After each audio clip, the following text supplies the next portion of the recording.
Привет, друзья! Сегодня мы поговорим о посеве семян розмарина без стратификации.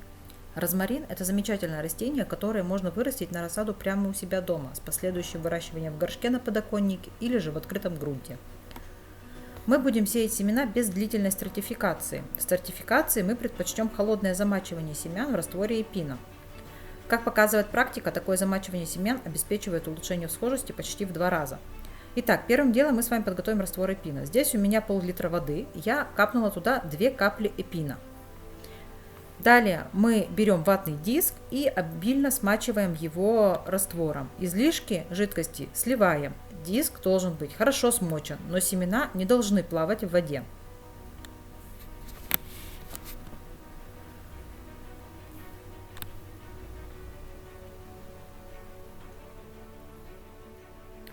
Теперь вскрываем упаковки. Делаем это аккуратно, для того, чтобы не повредить семена. И аккуратно выкладываем их на ватный диск. Семена мелкие, поэтому будьте аккуратны. В упаковке около 20 семян. Их можно пересчитать. Давайте приблизим. Вот так вот они выглядят. И то же самое мы делаем со второй упаковкой. Тоже аккуратно вскрываем и высыпаем семена.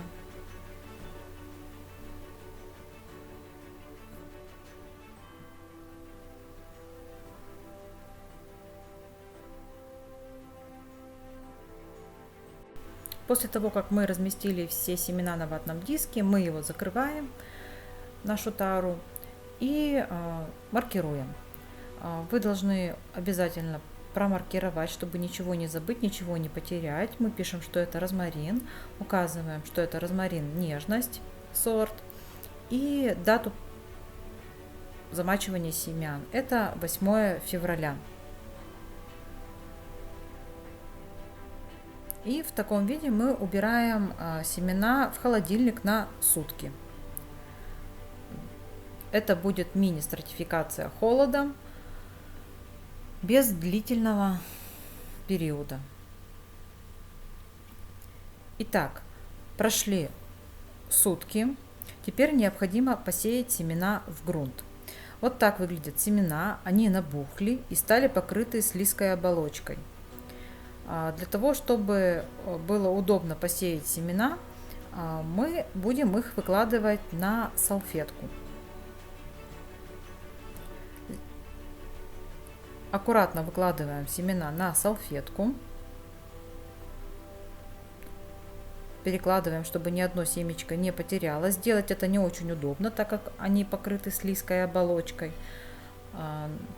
Но это значительно увеличивает их всхожесть. Аккуратно собираем.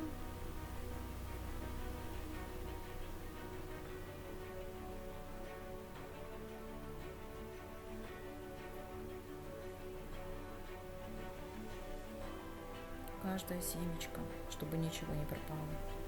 Итак, все семена собраны. Далее берем грунт.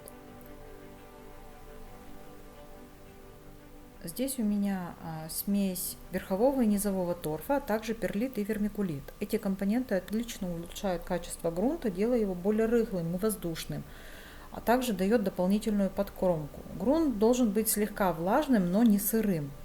Так как семена грунта после замачивания покрылись липкой оболочкой, его будет неудобно раскладывать на поверхности почвы, поэтому мы будем их распределять прямо по салфетке. Для этого нам понадобится пинцет или что-то подобное, и на примерно на одинаковом расстоянии мы раскладываем каждое семечко. Расстояние 2-3 сантиметра зависит от той емкости, в которую вы будете высевать. То есть мы раскладываем примерно по размеру емкости. Да, немножечко придется повозиться, но, по крайней мере, семена у вас будут находиться на примерно равном расстоянии, и растения, которые взойдут позже, не будут друг другу мешать. Можно отрезать салфеточку заранее под размер тары. Я этого не делала, сделаю это сейчас. Также вы можете использовать вместо обычной салфетки туалетную бумагу, но, конечно, она должна быть однослойной. После этого мы аккуратно перекладываем салфетку с семенами в грунт, на поверхность грунта, и смачиваем из пульверизатора. Делаем это аккуратно, чтобы семена не слетали от потока воды. И после того, как вы смочили из пульверизатора, присыпаем грунтом. Для этого мы берем сито и немножечко присеваем грунтом. Буквально это слой миллиметр. После этого мы накрываем либо крышечкой, как в моем случае, либо вы можете накрыть это полиэтиленовой пленкой, стеклом, что у вас есть, что у вас предусматривает тара для посева. Это поможет удержать влагу и поддержать оптимальную температуру для прорастания семян. Дальше мы это маркируем. В моем случае я просто переклеиваю наклейку.